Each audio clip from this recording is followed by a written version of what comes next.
सासू माँ की नई सहेली। प्रिया किचन में चाय बना रही होती है और सुमन ड्राइंग रूम में बैठकर मजे से टीवी देख रही होती है। तभी दरवाजे की घंटी बजती है।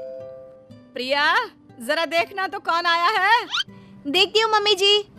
प्रिया दरवाजा खोलती है तो सामने पड़ोस वाली विमला आंटी खड़ी होती हैं। नमस्ते आंटी जी, कैसी हैं आप? मैं तो बिल्कुल ठीक हूँ बेटा, पर तेरी सास को क्या हुआ है? आजकल कहीं दिखती ही नहीं है। जब देखो तब टीवी के आगे जमी रहती है। अंदर तो आइए आंटी। अरे ओ दीपक की अम्मा, कहाँ हो? अरे बिमला, आओ आओ, क्या बात है, बड़े दिन बाद याद आई तुम्हें मेरी। मैं तो हमेशा ही तुम्हें याद करती हूँ, पर तुम ही गायब रहती हो और आजकल तो बाहर भी नहीं आती जाती। तबीयत तो ठीक है ना तुम्हारी? अरे तबीयत को क्या होना है, इस उम्र में तो कुछ ना कुछ लगा ही रहता है। मेरी छोड़ो, तुम ये बताओ कि क्या चल रहा है गली मोहल्ले में। तुम गली मोहल्ले की छोड़ो, चल तो तुम्हारे पड़ोस में रहा है। तुम्हारी नई सहेली आई है। मेरी कौन सी नई सहेली? मैं तो यहाँ बस तुमसे बातचीत कर लेती हूँ या फिर बाजू वाली शर्मा की बहू से दो चार बातें कर लेती हूँ। इसीलिए तो कहा कि तेरी नई सहेली आई है। अब कोई पड़ोस में आया है तो बात तो होनी ही है। कम से कम इसी बहाने हमारा भी एक ग्रुप बन जाएगा। फिर सब मिलकर अपनी बहुओं की शिकायतें किया करेंगे। दोनों हंसने लगते हैं। तभी प्रिया चाय लेकर आती है और सामने टेबल पर रख देती है। दोनों चाय पीती हैं और बातें करते हैं। चलो मैं चलती हूँ, अब कल मिलते हैं। राम राम। अगले दिन प्रिया किचन में कुछ काम कर रही होती है और सुमन आराम से सोफे पर बैठकर मटर छिल रही होती है। तभी डोरबेल बजती है। प्रिया दरवाजा खोलती है तो सामने उनकी नई पड़ोसन खड़ी होती है। जी, आप कौन? मैंने पहचाना नहीं। नमस्ते बेटा, मैं शारदा, आपके बगल वाले घर में अभी 2-4 दिन पहले ही शिफ्ट हुए हैं। ओह अच्छा अच्छा अच्छा, नमस्ते आंटी, अंदर आइए ना आप।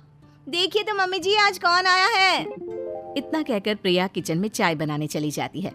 नई पड़ोसन को घर पे देखकर सुमन थोड़ा हैरान हो जाती है। नमस्ते बहन जी, मैं शारदा, आपकी नई पड़ोसन। अच्छा अच्छा, आप हैं हमारी नई पड़ोसन। आइए आइए, और बताइए कैसी हैं आप? जी बिल्कुल ठीक हूँ। वो दरअसल घर पर छोटी सी पूजा रखवाई थी, बस उसी का प्रसाद देने चली आई। सोचा इसी बहाने नए पड़ोसियों से भी मुलाकात हो जाएगी। ये तो बहुत अच्छा सोचा आपने। सुमन प्रिया को आवाज लगाती है। अरे ओ बहू, जरा चाय पानी का तो आके पूछ लो। ये आजकल की बहुएं भी ना, जब तक बोलो नहीं तब तक कुछ नहीं करेंगी। आई मम्मी जी। प्रिया चाय लेकर आती है। दोनों बैठकर चाय पीती हैं और खूब सारी बातें करती हैं। अच्छा बहन जी, अब मैं चलती हूँ, फिर मिलते हैं। अब तो आना जाना लगा ही रहेगा।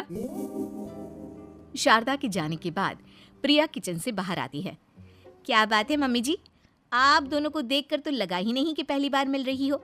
आप दोनों तो बिल्कुल बिछड़ी हुई सहेलियों की तरह बातें कर रही थी। अरे जब दो औरतें मिल जाती है ना, तो बातें अपने आप ही निकल आती है। अब तू अपने काम पर ध्यान दे, बातों पे नहीं। ऐसे ही कुछ दिन बीत जाते हैं। अब सुमन और शारदा अच्छी सहेलियां बन गई होती हैं।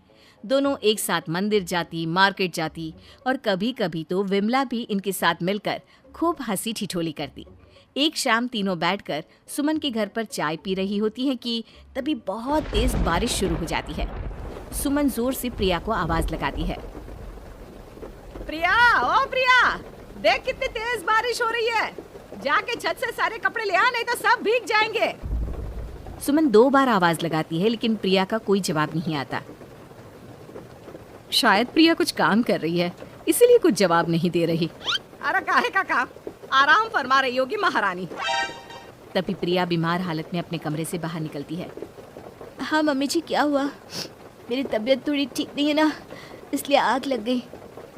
अरे सारे कपड़े भीग गए और तुझे सोने से फुर्सत नहीं है। सबके सामने सुमन के मुंह से ऐसी बातें सुनकर प्रिया उदास हो जाती है और छत से कपड़े उतारने चली जाती है। सुमन, ये क्या बात हुई? प्रिया ने बताया ना कि उसकी तबीयत ठीक नहीं, इसलिए उसकी आंख लग गई। तुम भी ना खामखा उसे सबके सामने सुना दिया। अरे आप नहीं जानती शारदा जी, कुछ बहुएं ना बहुत आलसी होती है, घर का एक काम नहीं करना चाहती। ऐसा नहीं है सुमन, तुम्हारी बहू तो बहुत प्यारी है, तुम्हारी सारी बात भी तो मानती है। हाँ सुमन, तुम प्रिया के बारे में ऐसा क्यों सोचती हो? मेरी भी 2 बहुएं हैं, लेकिन मैं उन्हें अपनी बेटियों की तरह रखती हूँ। आखिर वो भी तो किसी की बेटियां ही है ना। और अगर तुम ऐसा ही व्यवहार करोगी तो एक दिन प्रिया भी तुम्हारे साथ ऐसा ही बर्ताव करेगी। शारदा और विमला की बातें सुनकर सुमन की तो बोलती बंद हो जाती है। वहीं प्रिया भी बाहर से सारी बातें सुन रही होती है। अरे मैं कोई उसकी दुश्मन थोड़ी ना हूँ, मैं भी उसकी माँ हूँ। लेकिन कभी कभी सास बनना पड़ता है, नहीं तो बहुएं हाथ से निकल जाती है। देखो सुमन, ये सब सोच का फर्क है। अगर तुम ये सोचोगी तो कभी प्रिया को अपनी बेटी नहीं बना पाओगी। इतना कहकर शारदा और विमला वहां से चली जाती हैं और सुमन अकेले बैठकर उनकी बातें सोचने लगती है। अगले दिन प्रिया और दीपक अपने कमरे में बैठकर बात कर रहे होते हैं और सुमन उनके कमरे के बाहर कुछ काम कर रही होती है और उन दोनों की बातें सुन लेती है। दीपक, तुम्हें पता है हमारे पड़ोस में जो शारदा आंटी है ना, बहुत अच्छी हैं। अच्छा, ऐसा क्या हो गया जो तुम्हें वो इतनी अच्छी लगने लग गई? कुछ खास नहीं, बस कल जब मम्मी जी मुझे सबके सामने सुना रही थी तो शारदा आंटी ने मेरा साथ दिया। मैं तो सच में हैरान ही रह गई थी जब उन्होंने मम्मी जी को मुझसे ऐसा बर्ताव करने के लिए मना किया। अच्छा, फिर क्या हुआ?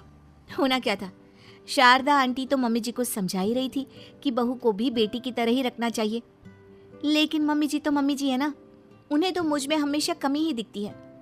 काश मुझे भी शारदा आंटी जैसी सास मिली होती जो मुझे भी अपनी बेटी जैसी समझती। सुमन ये सब सुनकर बहुत उदास हो जाती है और वहां से चली जाती है। प्रिया की बातें सुमन के कानों में बार बार गूंज रही थी।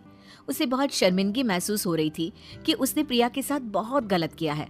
अगले दिन सुमन शारदा और विमला को बुलाती है।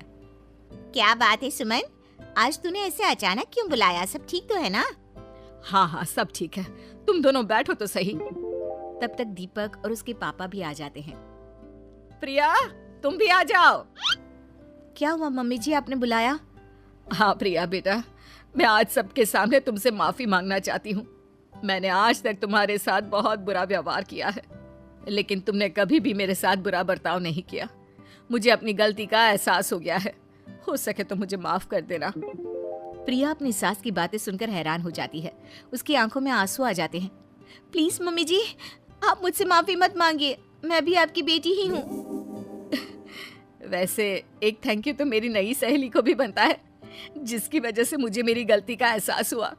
शारदा बहन, आपका बहुत बहुत शुक्रिया जो आपने मेरी आंखें खोल दी। अरे क्या सुमन, तुम भी ना।